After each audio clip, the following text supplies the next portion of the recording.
Hunting Adeline chapter 3 the manipulator.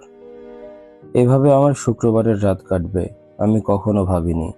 একটা পুরনো ধুলো ভরা বাড়ির দেয়ালের মধ্যে হাত ঢুকিয়ে খুঁজে চলছি। না জানি ভিতরে কত রকমের পোকামাকড় বা প্রাণী আটকে আছে কত বছর ধরে। আমি কেবল অপেক্ষা করছি কখন যেন কোনো ক্ষুধার্ত খ্যাপাটে কাঠবিড়ালি হঠাৎ লাফিয়ে এসে আমার বাহুতে কামড়ে ধরে। বছরের পর বছর ধরে দেয়ালের মধ্যে আটকে থেকে শুধু পোকামাকড় খেয়ে বেঁচে থাকা সেই প্রাণী এবার হয়তো পাগল হয়ে আমাকে খেতে চাইবে। গ্রেসন যে গর্ত করে রেখে গেছে সেখানে আমার হাত কাঁধ পর্যন্ত ঢুকিয়ে রেখেছি, এক হাতে টর্চ ধরে। অদ্ভুত কোণ করে মাথা ঢুকিয়ে ঠিক যতটুকু দেখা যায় তাকিয়ে দেখি ভেতরটা। এটা একদম বোকামি, আমি নিজেই বোকা। গ্রেসনের চলে যাওয়ার পর দরজা বন্ধ হওয়ার শব্দ শোনা মাত্রই আমি গর্তটা দেখতে যাই। গর্তটা খুব বড় কিছু না, কিন্তু যা আমাকে থমকে দিয়েছিল তা হলো দুটি দেয়ালের মাঝের ফাঁক। অন্তত 3-4 ফুট জায়গা তো হবেই, আর এমনভাবে বানানোর কোনো কারণ থাকলে সেটা নিশ্চয়ই কোনো গোপন কারণের জন্যই। এটা যেন আমাকে ভেতরে টেনে নিচ্ছে। যখনই দূরে সরে যেতে চাই তখন হাড়ের ভেতর দিয়ে একরকম কম্পন ছড়িয়ে পড়ে। আঙ্গুলের ডগায় অদ্ভুত শিরশির ভাব হয়, যেন আমাকে হাত বাড়িয়ে ওই অদৃশ্য অন্ধকারের ভেতর কিছু খুঁজে বের করতেই হবে। এভাবে আমি এখন একরকম শুয়ে পড়ে গর্তে হাত ঢুকিয়ে খুঁজে চলেছি। ভাবছি, যেহেতু আজ রাতে আমাকে অন্যভাবে কেউ ছুতে আসছে না, অন্তত এইভাবেই অ্যাকশন নিচ্ছি। মোবাইলের আলোতে কাঠের খড়ি, মোটা মাকড়সার জাল, ধুলো আর মরা পোকামাকড় দেখি। অন্যদিকে আলো ফেলে দেখি কিছুই নেই। জালের ঘনত্বে কিছু বোঝা যায় না, তাই মোবাইল দিয়ে জাল গড়িয়ে ফেলতে থাকি। মোবাইল পড়ে গেলে আর পাবো না, তখন রাগে ফেটে পড়ব, আর নতুন একটা কিনতেই হবে। মাকড়সার জাল ত্বকের উপর দিয়ে সরে যাওয়ায় অনুভূতিতে গা ঘিনঘিন করে। মনে হয় পোকা গায়ে হেঁটে বেড়াচ্ছে। আবার বাম দিকে আলো ফেলে দেখি আরো কিছু জাল সরিয়ে ফেলি। ভেবেছিলাম এবার ছেড়ে দেব, এই ডাকে সাড়া দিয়ে এখানে এসে বোকামি করলাম। ঠিক তখনই দেখি গহ্বরের ভেতরে অল্প দূরে কোনো কিছু আলোতে ঝলমল করছে, হালকা ঝিলিক, কিন্তু তাই আমাকে উত্তেজনায় লাফিয়ে উঠতে বাধ্য করে। মাথা দেয়ালে ধাক্কা লাগে, সাদা সাদা গুঁড়ো ঝরে পড়ে চুলের উপর। উফ! মাথার ব্যথা উপেক্ষা করে হাত বের করি, গলিপথে দৌড়ে যাই, যেখানে বস্তুটা দেখেছিলাম তার আন্দাজে। এক এক করে দেয়ালের ছবি খুলতে থাকি, সাবধানে নামিয়ে রাখি। একসময় একটি ছবি পাই, যেখানে আমার প্রপিতামহী পুরনো সাইকেলে বসে আছেন, সামনের ঝুড়িতে সূর্যমুখীর তোড়া। সাদা কালো ছবিতেও তার হাসি উজ্জ্বল। নানু বলেছিলেন কফি বানানোর আগে তিনি লাল লিপস্টিক লাগাতেন। ছবিটা খুলতেই দেখি দেয়ালের ফাঁকিতে রাখা এক পুরনো সেনাবাহিনীর সবুজ রঙের সেফ। সেফটার তালা খোলার জন্য শুধু একটি ডায়াল। রোমাঞ্চে শ্বাস আটকে আসে, হাত বুলিয়ে যায়। একটা গুপ্তধন খুঁজে পেয়েছি, হয়তো এর জন্য গ্রেসনকে ধন্যবাদ দেওয়া উচিত। তবে আমি ভাবি, একসময় এই ছবিগুলো নিজেই নামিয়ে রাখতাম, যেন আর আমার পূর্বপুরুষরা আমার কোয়েশ্চেনেবল কাজগুলোকে নীরবে না দেখে। সেই মুহূর্তে হঠাৎ এক ঠান্ডা হাওয়া আমাকে ছুঁয়ে যায়, রক্ত হিম হয়ে আসে। শীতল বাতাসে দাঁতে দাঁত লেগে যায়। মনে হয় নিঃশ্বাস বেরোলে তার ধোঁয়া দেখা যাবে। কয়েক মুহূর্তের মধ্যে আবার তা মিলিয়ে যায়। শরীর উষ্ণ হতে শুরু করে, কিন্তু শিরদাঁড়ার শীতলতা থেকে যায়। শূন্য গলিপথের দিকে তাকিয়ে থাকি, মনে হয় কিছু একটা হবে, কিন্তু মিনিটের পর মিনিট কেটে যায়, কিছু হয় না। ফোকাস কর আদি। ছবিটা নামিয়ে রাখি, সেভ খোলার পদ্ধতি গুগল করি। বিভিন্ন ফোরামের পদ্ধতি পড়ে নানুর গ্যারেজে ছুটে যাই। নানার পুরনো টুলবক্স থেকে দরকারি টুল নেই। সেই গ্যারেজ কোনোদিন গাড়ির জন্য ব্যবহার হয়নি। সেখানে নানার টুল আর নানা রকম জিনিসের স্তূপ। টুল নিয়ে ফিরে এসে সেফ খোলার চেষ্টা শুরু করি। পুরনো সেফটায় আসলে কোনো শক্তপোক্ত সুরক্ষা নেই। মনে হয় যিনি এটা লুকিয়ে রেখেছিলেন ভাবেননি কেউ জীবদ্দশায় এটা খুঁজে পাবে। কয়েকবারের ব্যর্থতা, বিরক্তির ঘোঙানি, আঙ্গুলে ব্যথা পাওয়ার পর শেষমেশ সেফ খুলে ফেলি। টর্চের আলোতে দেখি ভেতরে 3টি বাদামি চামড়ার বাঁধাই করা খাতা। কোনো টাকা নেই, কোনো গয়না নেই, আসলে কোনো মূল্যবান কিছুই নেই, অন্তত টাকার দিক থেকে মূল্যবান কিছু। আমি টাকার বা গয়নার আশা করছিলাম না, তবু অবাক হলাম। সাধারণত সেফে এমন জিনিসই তো রাখে। 3টি খাতার মধ্যে একটি নিয়ে মসৃণ চামড়ার গায়ে আঙুল বুলিয়ে যাই। একটি মৃদু হাসি ফুটে ওঠে ঠোঁটে যখন দেখি প্রথম খাতায় খোদাই করা নাম, জেনেভিভ মাতিল্ডা পার্সন্স, আমার প্রপিতামহী। সেই ছবির হাসিমুখী মহিলা, যার লাল লিপস্টিক নানুর গল্পে শোনা।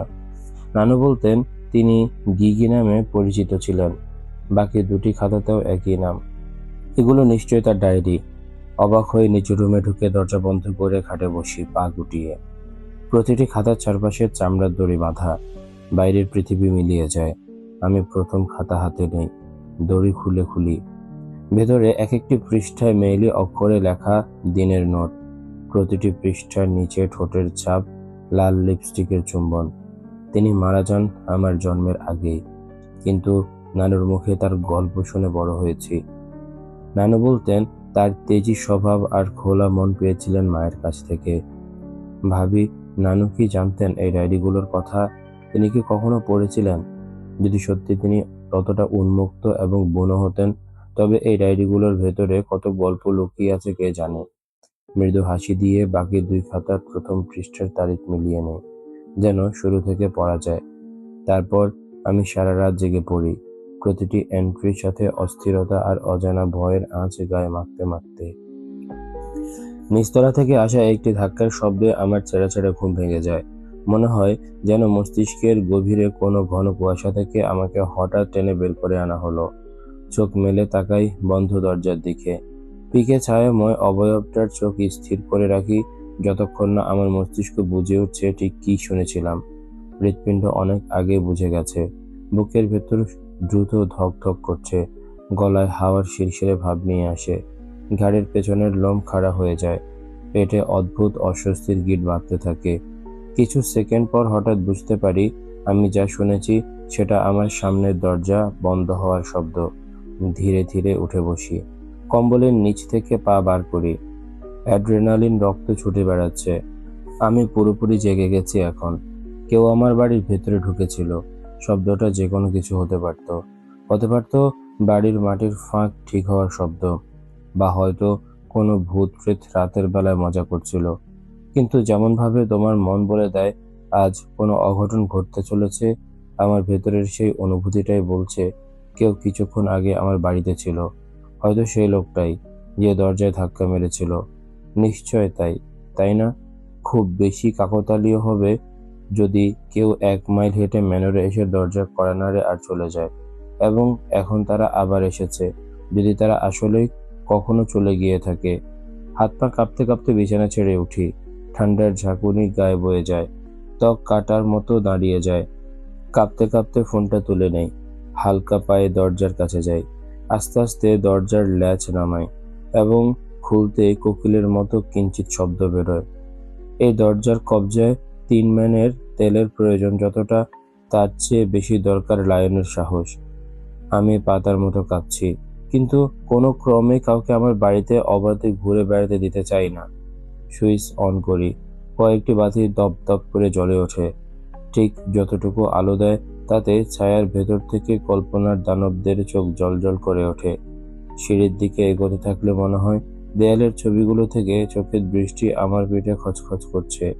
তারা যেন বলছে, মূর্খ মেয়ে, তুই মরতে যাচ্ছিস, পেছনে দেখ। শেষ কথাটা মনে হতে আমি হাঁপাতে পেছনে তাকাই, যদিও জানি আসলে কেউ নেই। আমার শালা মস্তিষ্কের কল্পনার সীমার বাইরে চলে যাচ্ছে। আমার পেশার জন্য এটা দারুণ সুবিধাজনক, কিন্তু এই মুহূর্তে একদম সহ্য করতে পারছি না। কিঞ্চিৎ দ্রুত পায়ে সিঁড়ি দিয়ে নিচে নামি, সঙ্গে আলো জ্বালাই। চোখ ধাঁধিয়ে যায়, তবু অন্ধকারে মরার চেয়ে ভালো। কারণ এক হাতের আলো নিয়ে যখন চারপাশ খুঁজতে গিয়ে হঠাৎ কাউকে দাঁড়িয়ে থাকতে দেখব, সেই ভয়ে তক্ষুনি মরে যাব।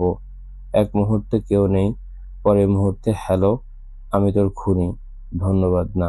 লিভিং রুম আর রান্নাঘরে কাউকে না পেয়ে দরজার লক ঘুরিয়ে দেখি এখনো তালা দেওয়া। তার মানে কেউ বেরিয়ে গিয়ে আবার দরজা লক করে দিয়েছে। অথবা তারা কখনো বেরোয়নি। হঠাৎ শ্বাস আটকে আসে। আমি দৌড়ে রান্নাঘরের দিকে যাই, সোজা ছুটে যাই ছুরির দিকে। কিন্তু পাশে হঠাৎ কিছু চোখে পড়ে। আমি জমে যাই। চোখ ঘুরিয়ে তাকাতেই মুখ থেকে গালি বেরিয়ে আসে। কাউন্টার টপে একটি লাল গোলাপ রাখা। আমি ফুলটার দিকে তাকিয়ে থাকি, যেন সেটা কোনো জীবন্ত ট্যারান্টুলা আমার দিকে তাকিয়ে হুমকি দিচ্ছে। কাছে গেলে নিশ্চিত আমাকে গিলে ফেলবে। কাঁপতে কাঁপতে দম ছেড়ে দেই। ফুলটা হাতে নেই, আঙ্গুলে ঘুরাই। কাঁটা আগে ছেঁটে ফেলা, এমনভাবে যাতে আমার আঙ্গুল ফুটে না যায়। মনে হয় কেউ ইচ্ছে করে এটা করেছে। কিন্তু এই ভাবনা পাগলামি। যদি কেউ রাতে আমার ঘরে ঢুকে ফুল রেখে যায়, তার মানে তাদের উদ্দেশ্য ভালো নয়। তারা আমাকে ভয় দেখাতে চায়। মুষ্টি পাকিয়ে হাতের মুঠোয় ফুলটা চেপে ধরি, তারপর ট্রাশে ছুঁড়ে ফেলি এবং আমার আসল উদ্দেশ্যে ফিরে আসি। ড্রয়ার খুলতেই চামচ কাটা ছুরি ঝনঝন করে ওঠে। আমি ওগুলো নাড়িয়ে সব থেকে বড় ছুরিটা বের করি, ড্রয়ার বন্ধ করে দেই। আমি এখন চুপ করে থেকে লুকিয়ে থাকার কোনো চেষ্টা করব না। আমি পুষছি। কেউ ভাববে আমি যখন ঘুমাচ্ছি তখন আমার ঘরে ঢুকে ঘুরে বেড়াতে পারবে। এটা আমি মেনে নেব না। কেউ আমাকে নিজের ঘরে দুর্বল বোধ করাতে পারবে না। আর তারপর এই উন্মাদ সাহসী হয়ে ফুল রেখে যাবে। কাটা কেটে ফেলেই বা কি হলো? দরকার হলে আমি ওদের গলায় সেই ফুল গুঁজে দিয়ে প্রমাণ করে দেব গোলাপ এখনো মারাত্মক। আমি ভালোভাবে মেইন ফ্লোর আর সেকেন্ড ফ্লোর খুঁটিয়ে খুঁটিয়ে দেখি, কেউ নেই। কিন্তু সেকেন্ড ফ্লোরের করিডোরের শেষে গিয়ে অ্যাটিকের দরজার দিকে তাকিয়ে থাকতে পা থমকে যায়। আমি স্থির হয়ে যাই, পা এগিয়ে নিতে চাই, নিজেকে বকতে থাকি প্রতিটি রুম খুঁজে দেখা উচিত। কিন্তু পা আর চলে না। ভেতরের প্রতিটি সত্তা চিৎকার করে বলে, ওই দরজার কাছে যাস না, কারণ গেলে ভয়াবহ কিছু দেখতে পাবি। অ্যাটিক হলো সেই জায়গা যেখানে নানু বসে বসে গান গাইতে গাইতে সেলাই করতেন, গ্রীষ্মের চারদিক থেকে ফ্যানের বাতাসে। মাঝে মাঝে মনে হয় এখনো সেই গানের সুর ভেসে আসে, কিন্তু কোনোদিন সাহস পাই না গিয়ে দেখতে। আজ রাতেও সেই সাহস হলো না। অ্যাড্রেনালিন ফুরিয়ে যাচ্ছে, শরীরে ক্লান্তি চেপে বসছে।